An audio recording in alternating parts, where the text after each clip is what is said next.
दोस्तों सुजलोन एनर्जी को लेके मार्केट में खबरें आनी शुरू हो गई है और बहुत सारे छोटे बड़े एनालिस्ट ने इस पे वीडियो भी बनानी शुरू कर दी है। ऐसा अक्सर तब होता है जब या तो कोई शेयर किसी बहुत बड़े उलटफेर की दहलीज पे खड़ा होता है या फिर बहुत बड़े स्केल पे उसमें ऑपरेटिंग होनी होती है। अब सुजलोन के केस में क्या है, ऑपरेटिंग या बहुत बड़ा उलटफेर? इस बात की क्लैरिटी के लिए हम कुछ बेसिक पॉइंट्स इस वीडियो में डिस्कस करेंगे और उन पॉइंट्स को समझने के लिए आपको मार्केट की कोई बहुत बारीक नॉलेज होना जरूरी नहीं है। मैं अपनी बात को बहुत ही सिंपल शब्दों में समझाने की कोशिश करूंगा, बस लाइक और सब्सक्राइब का प्यार बनाए रखिएगा। सुजलोन 1995 में एस्टेब्लिश हुई और विंड एनर्जी के फील्ड में आने वाले कुछ सालों में ही वर्ल्ड की टॉप मोस्ट कंपनीज में अपनी जगह बनाने में कामयाब रही। यानी कि कंपनी के नाम का डंका सिर्फ इंडिया में ही नहीं पूरी दुनिया में बजने लगा था। आप शायद आइडिया भी नहीं लगा सकते कि जो सुजलोन आज अपने सर्वाइवल की लड़ाई लड़ रही है वो कभी इतनी बड़ी कंपनी थी कि 2007 में इसने जर्मनी की सेनवियन, जो कि उस वक्त विंड ब्लेड बनाने वाली वर्ल्ड की नंबर 1 कंपनी थी, उसको 1.6 बिलियन डॉलर में खरीदा। लेकिन इसके बाद तो मानो कंपनी को जैसे किसी की नजर ही लग गई। कंपनी का ज्यादातर एक्सपेंशन डेट पे था।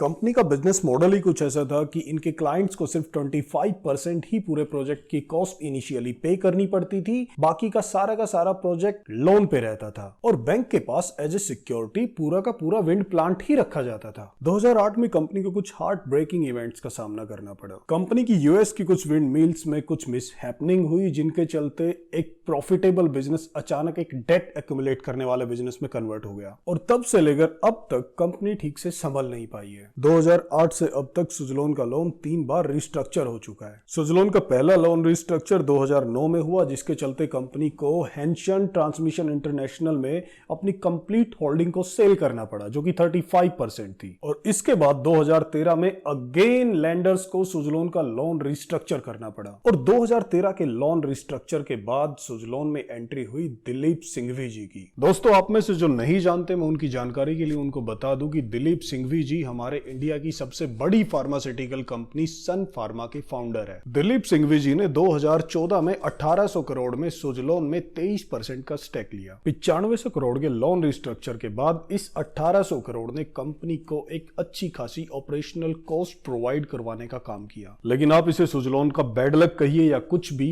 कि 2015 में अलग अलग देशों की सरकारों ने विंड पावर पर दी जाने वाली सब्सिडी को खत्म कर दिया, तो एज ए रिजल्ट एक विंड मिल सेटअप करना उतना कॉस्ट इफेक्टिव नहीं रहा जितना पहले था। 2019 आते आते कंपनी का डेट बढ़कर 14,000 करोड़ हो गया। लेकिन यहां पे एक अच्छी बात यह निकल के आती है कि लेंडर ने एक बार फिर से सुजलोन पे भरोसा दिखाया और थर्ड टाइम कंपनी के लोन को रिस्ट्रक्चर किया। और अब हम थोड़ी बात करते हैं लोन रिस्ट्रक्चर के बाद की कहानी पे, यानी कि 2020 के बाद कंपनी की परफॉर्मेंस कैसी है। 2020 से अब तक कंपनी के सेल नंबर में अच्छी खासी ग्रोथ दिखाई दे रही है। फर्दर इंप्रूवमेंट की बात करें तो जहां कंपनी 2020 में 856 करोड़ के लॉस में थी, वहीं अब कंपनी का ऑपरेटिंग प्रॉफिट बढ़ के 718 करोड़ हो चुका है। लेकिन यहां पे गौर करने लायक बात यह है कि ये ऑपरेटिंग प्रॉफिट कंपनी की इंटरेस्ट पेमेंट से भी कम है, यानी कि इतने प्रॉफिट में तो कंपनी अपना ब्याज भी नहीं दे पा रही है। लेकिन इसका यह मतलब बिल्कुल भी नहीं है कि सुधार की कोई गुंजाइश नहीं है। कंपनी का ऑपरेटिंग प्रॉफिट साल दर साल बढ़ रहा है और साथ ही साथ इंटरेस्ट बर्डन साल दर साल कम हो रहा है। अगर आने वाले कुछ क्वार्टर में कंपनी की परफॉर्मेंस अच्छी रहती है तो सुजलोन अपनी पुरानी लेगेसी अचीव करने की तरफ बढ़ता चला जाएगा। अब अच्छी परफॉर्मेंस और कंपनी की अच्छी ग्रोथ के चांस की प्रोबेबिलिटी की बात करें तो वो कितनी है, चलिए एक नजर इस पॉइंट पे भी मारते हैं। दोस्तों आज पूरी दुनिया रिन्यूएबल एनर्जी की बात कर रही है। हर देश फॉसिल फ्यूल पे अपनी डिपेंडेंसी को कम करना चाह रहा है। ऐसे में रिन्यूएबल एनर्जी के दो सबसे बेहतर विकल्प निकल के आते हैं, wind energy and solar energy. और बहुत कम लोग ये बात जानते हैं कि सुजलोन 2016 से सोलर एनर्जी के फील्ड में भी काम कर रहा है। कंपनी डिफरेंट स्टेट्स में 340 मेगावाट के प्रोजेक्ट ऑलरेडी सेटअप कर चुकी है और इसके अलावा कंपनी की ऑर्डर बुक में 1500 मेगावाट का एक और प्रोजेक्ट रजिस्टर्ड है, जिसके अंतर्गत कंपनी राजस्थान में सोलर प्लस विंड का एक हाइब्रिड पार्क सेटअप करेगी। दोस्तों अभी कंपनी सर्वाइवल मोड में है और उम्मीद की जा सकती है कि आने वाले कुछ क्वार्टर में ही कंपनी प्रॉफिटेबल मोड में भी आ जाएगी। सुजलोन के एस्टेब्लिशमेंट यानी कि 1995 से 2007 का टाइम वो टाइम था जब दुनिया में रिन्यूएबल एनर्जी पे कोई खास चर्चा नहीं होती थी। सुजलोन ने उस दौरान अपने आप को बिजनेस के फील्ड में साबित किया